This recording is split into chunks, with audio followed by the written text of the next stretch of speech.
All right, the floor is yours. All right. My presentation is on nicotine, and I want to tell everybody that when we got this assignment, I wanted to immediately go towards something healthy because I think when you hear about healthy stuff, it like inevitably affects you positively. However, it was maybe the day of the assignment or the day after when I went into the bathroom and I was greeted by a nicotine vape cloud. All right, so the problem literally hit me in the face, and I was like, you know what, we're gonna do nicotine. So, no, I'm sorry, and the keyboard at the bottom. okay, boom, here. Oh, okay. Look at that. Yep. All right, so here's a little video. Uh, The mouse is on that tray. oh, Yep. my bad, guys. Cute little video.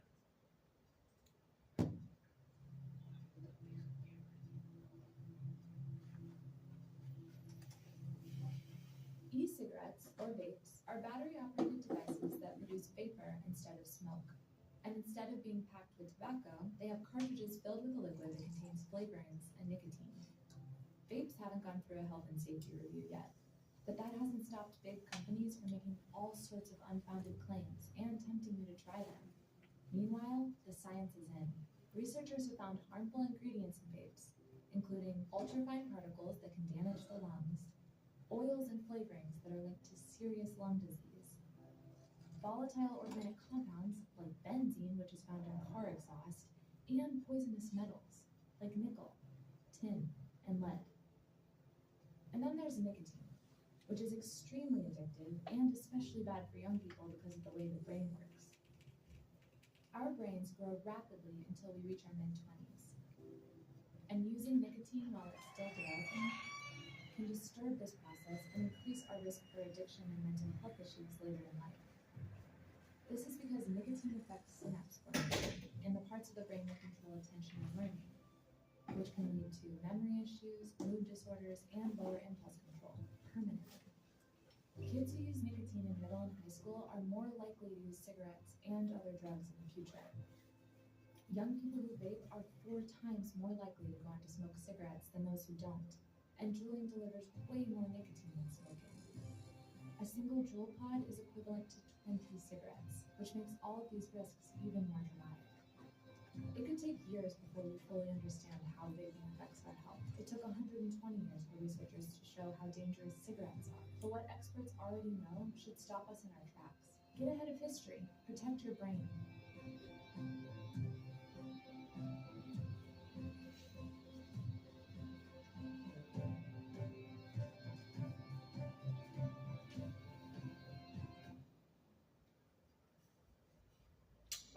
Click on the slide. Somewhere there. All right. There are approximately 600 ingredients in cigarettes when burned. Cigarettes create more than 7,000 chemicals. At least 69 of these chemicals are known to cause cancer, and many are toxic, and toxic means poison, in case you didn't know. Smoking cigarettes not only causes cancer, but also heart disease and stroke, lung diseases such as chronic obstructive pulmonary disease, type 2 diabetes, harmful reproductive health effects, and other diseases, including problems of the immune system, including rheumatoid arthritis. So fertility and hormones, those are going to be affected by cigarettes too. You are twice as likely to develop age-related macular degeneration if you smoke, and 2 to 3 times more likely to develop cataracts compared with people who do not smoke. Age-related macular degeneration is a problem with the retina involving scarring, and it's the leading cause of vision loss in people over 15. Thankfully, the information I found leads me to believe that cigarettes are not going to be a problem too much longer. The statistics I found show a decrease in their use while there is a significant increase in the use of vapes. All right, so we got facts about vaping. This is a poster from 2020, so the statistics probably increased since then. 2,711 lung injury cases in the United States associated with vaping. Nicotine can permanently change the developing teenage brain, creating a nicotine addiction for life. 10 million youth in the United United States used or were open to using e-cigarettes in 2018. 60 plus deaths associated with vaping, like I said, 2020. Eighth graders who vape are 10 times more likely to eventually smoke cigarettes than their non-vaping peers. There was a 135% increase in high school students using e-cigarettes reported between 2017 to 2019. And 60% of young people think e-cigarettes are mostly flavored. The truth is that more than 98% of products tested contain nicotine. And again, consider these numbers to increase since 2020. Here's a few other facts about vaping. Acrolein, a known ingredient of many e-cigarettes, causes irreversible lung damage.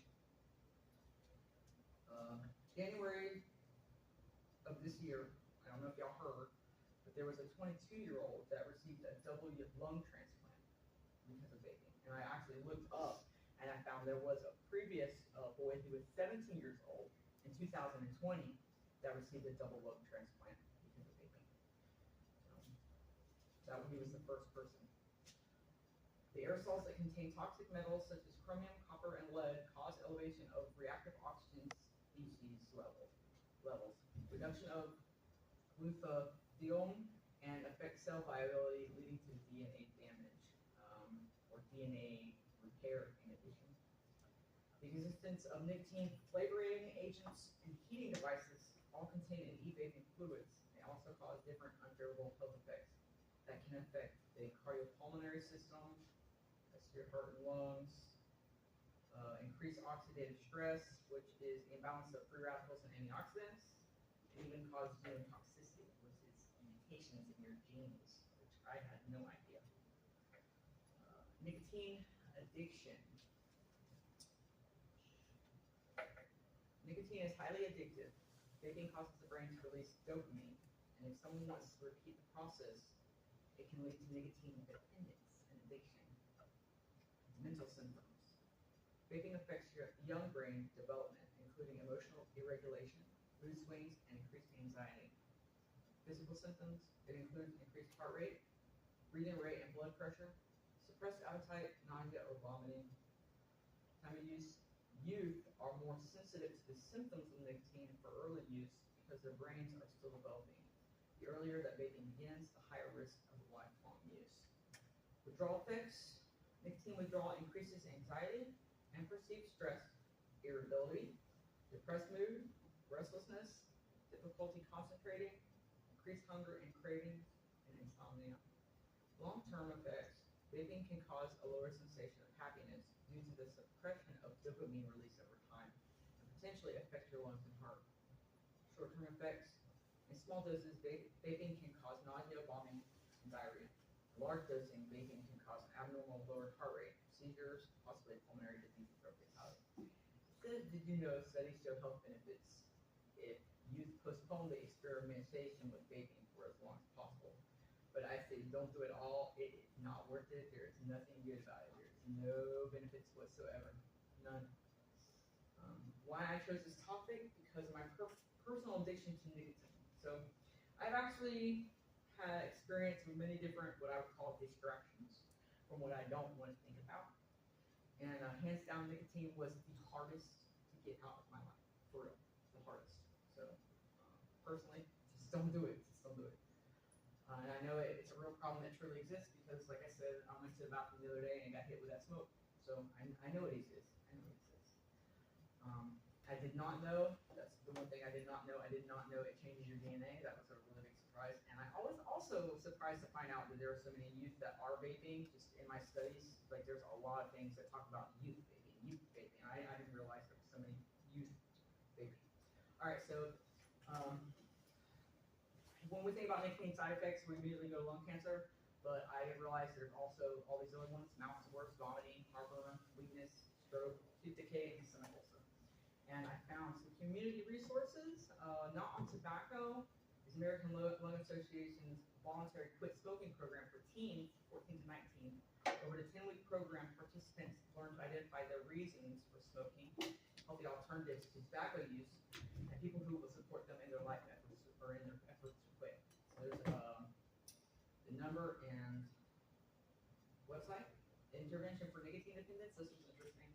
Education prevention, tobacco and health is an alternative for students who face suspension for violating of school tobacco, vaping, or nicotine use policies, which I thought it might be helpful to anybody if you ever encounter, I'm just saying, or if any of your friends ever encounter, because this is a tobacco-free school campus.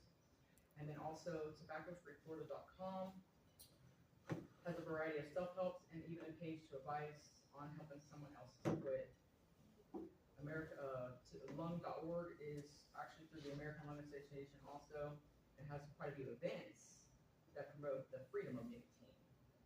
So it's advocacy, of being free. So also a lot of extremely useful information and resources to help quit on either one of those websites.